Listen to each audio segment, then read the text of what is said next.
A reading from the book of Isaiah. Look, these coming from far countries and those out of the north, these streaming in from the west and those from all the way down the Nile. Heavens, raise the roof. Earth, wake the dead. Mountains, send up cheers. God has comforted the people. God has tenderly nursed God's beaten down people. In these human words, God's voice is heard. Thanks be to God. A reading from the wisdom of Jane Houston. You have a sense of living in nested realities. You are at once an atom, a molecule, a cell, an organism, a body, a soul, a beloved within the mind of God. In these human words, God's voice is heard.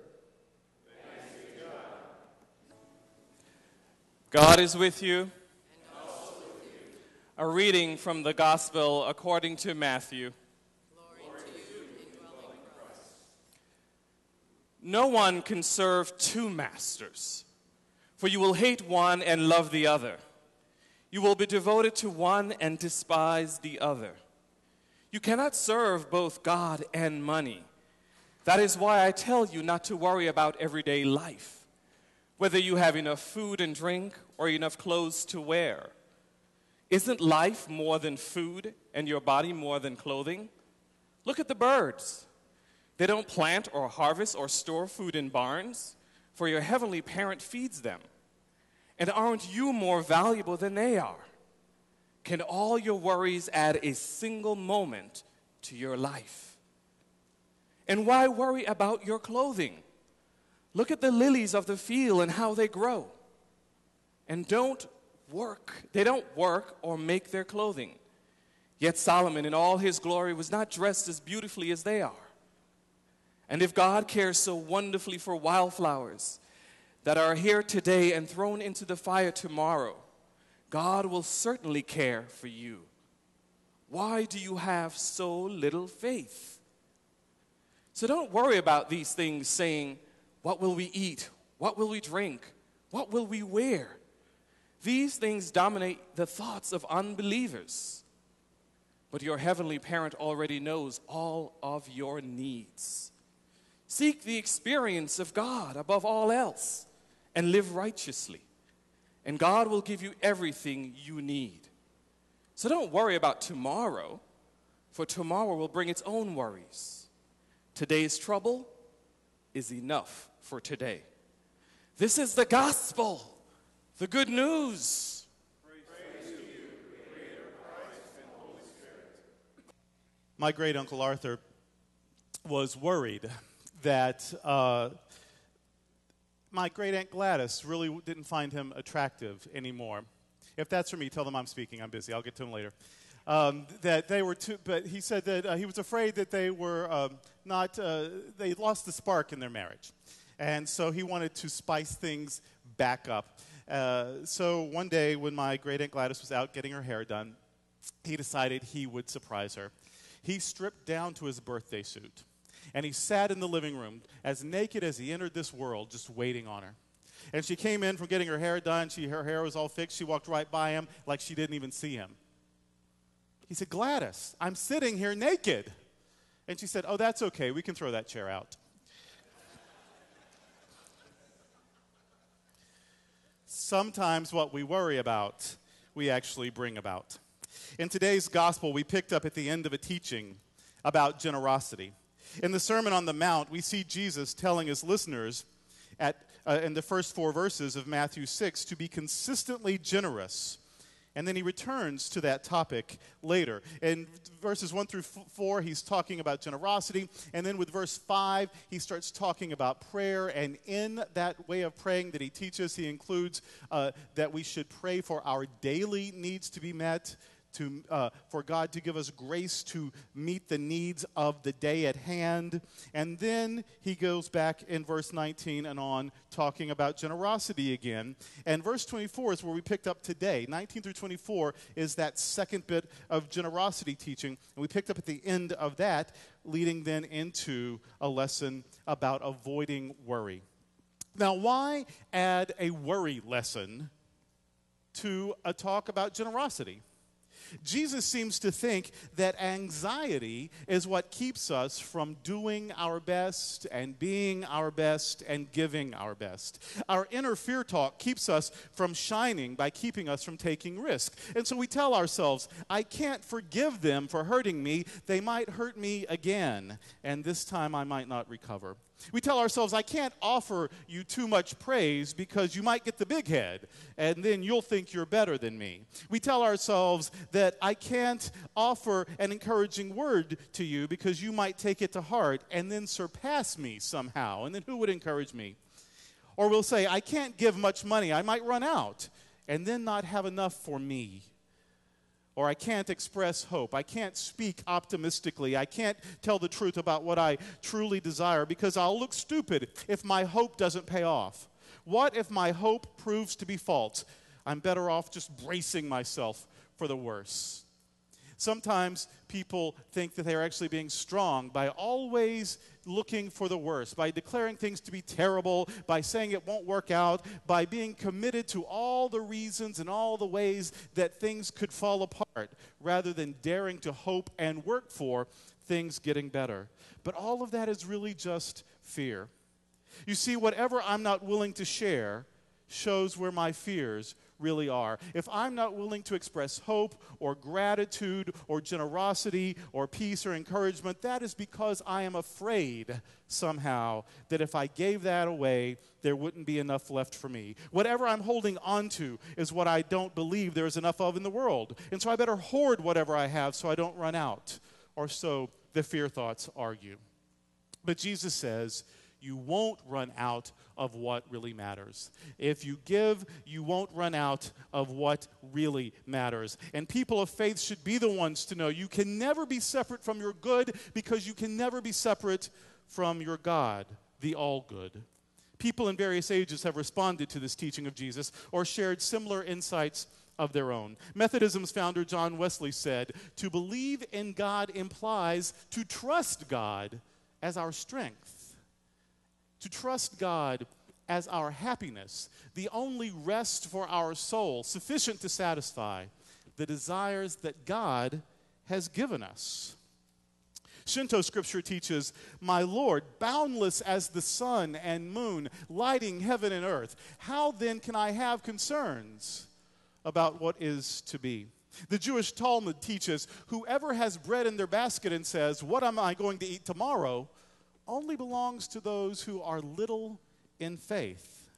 And the prophet Habakkuk boldly declared, even if the fig tree doesn't blossom and the vines bear no fruit and the fields yield no grain, still I will rejoice in God.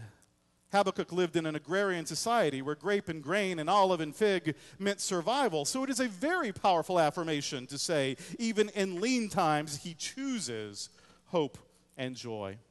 The late educator and motivational writer Leo Buscaglia said, worry never robs tomorrow of its sorrow. It only saps today of its joy. George Bernard Shaw realized that people become attached to their burdens sometimes more than the burdens are attached to them. And a Chinese proverb wisely states that the birds of worry and care fly over your head. This you cannot change, but that they build nest in your hair, this you can prevent. Catholic theologian Dorothy Day said, I have learned to live each day as it comes and not to borrow trouble by dreading tomorrow.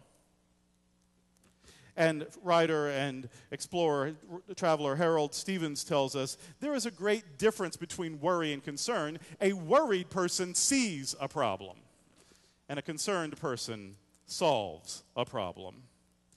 Through prophets and poets and sages and saints, God is telling us again and again that worry does very little for us. It hinders our progress. It robs our energy. It destroys our happiness, and often it sabotages our success. We've all seen the satirical church sign, don't let worry kill you, let the church help.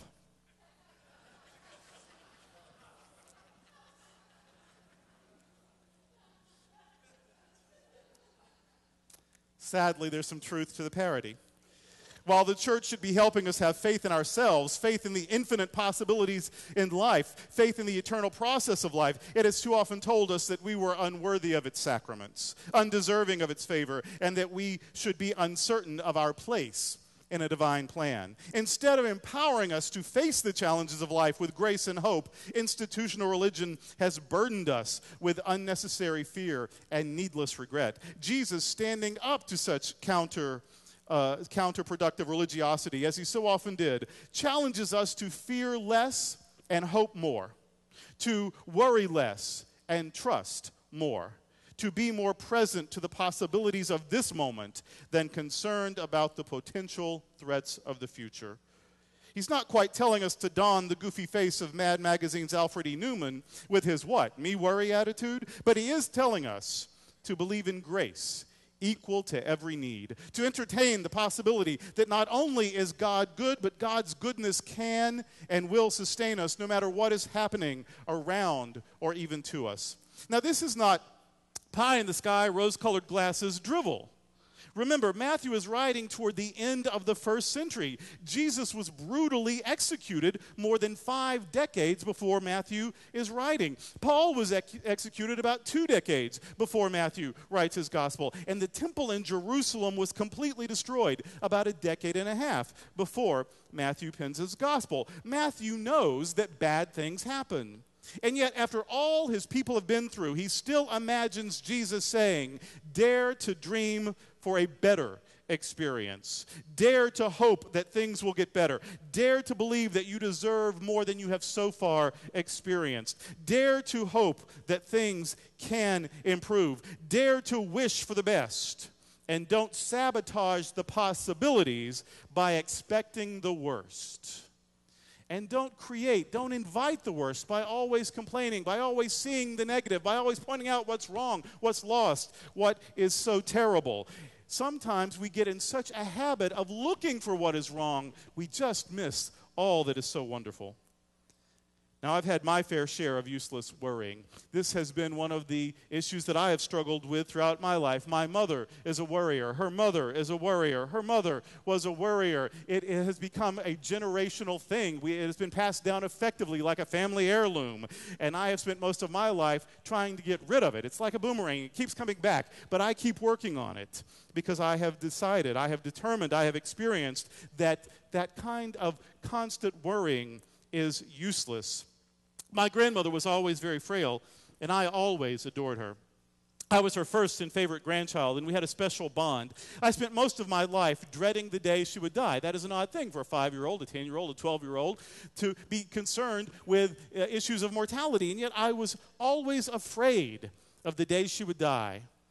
She actually lived a fairly long life, but not because I dreaded the day of her death. My worry didn't add years or quality to her life. It just added anxiety and misery to mine.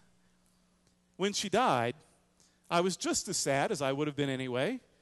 But unfortunately, I had already experienced that sadness to some degree throughout my entire life. Instead of just enjoying the woman I loved so much, I worried about losing her. And that constant worry robbed me of much, too much joy. I knew that I was HIV positive for years before I got tested. A lover had died, and it would have been fairly incredible if I had not been positive myself. So I dreaded hearing the words, though. I knew it was probably true, but I just so dreaded hearing the words that I failed to get tested. There were no effective treatments in those days, and so I thought, well, why bother anyway? And so I waited 7 years before getting tested and receiving medical treatment. But once I decided to face the fear, to hear the news, and to respond to it, I actually felt empowered. I had spent 7 years worrying about something that actually was empowering to face. Once I decided to face it, the worry just seemed to disappear. Worrying about testing positive was much worse than testing positive. That isn't to diminish the heartache of the early age years. And my wish is for every person who is HIV negative to take special care to remain so, and for everyone to know their status and to respond appropriately, men and women. But the point is that once I got past my worry, I was able to take control of my attitude and my treatment plan and my life. And I now have been living well with HIV for 20 years, and 13 of those years pretty fearlessly. I wish the first 7 had been as fearless, and they could have been. I actually worried, of all things, I worried that I lacked the wherewithal to go to graduate school. I had been a B student in high school, and the 5.5 years it took me to complete my 4-year undergraduate degree didn't suggest that I was a scholar in the making. In fact, while friends were graduating summa cum laude, magna cum laude, and cum laude, I just graduated, thank you, Lord.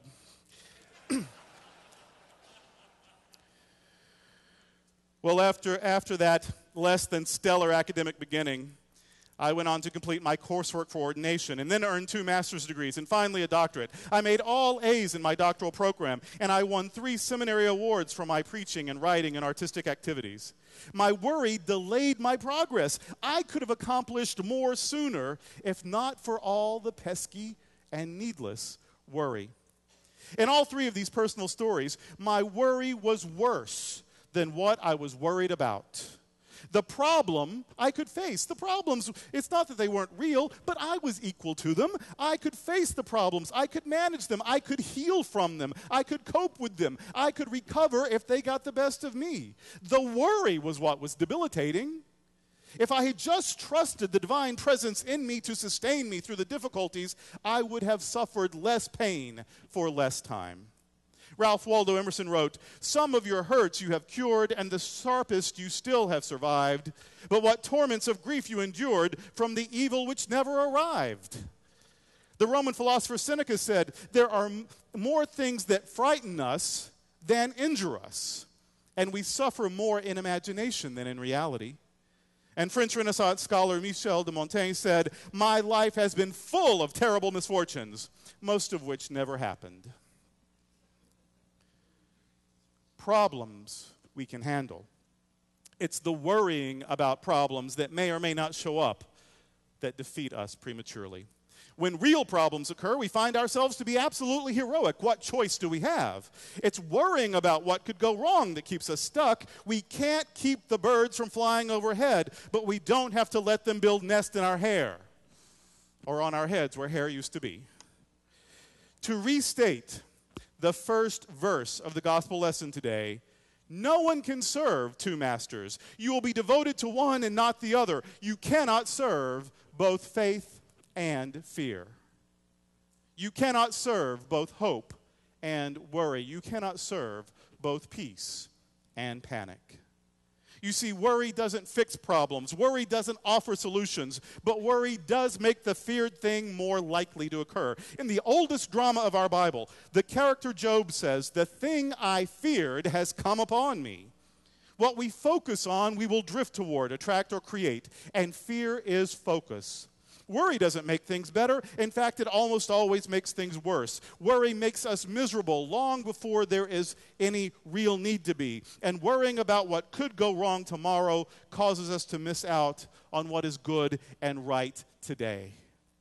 Gandhi said, "There is nothing that wastes the body like worry, and one who has any faith in God should be ashamed to worry about anything whatsoever."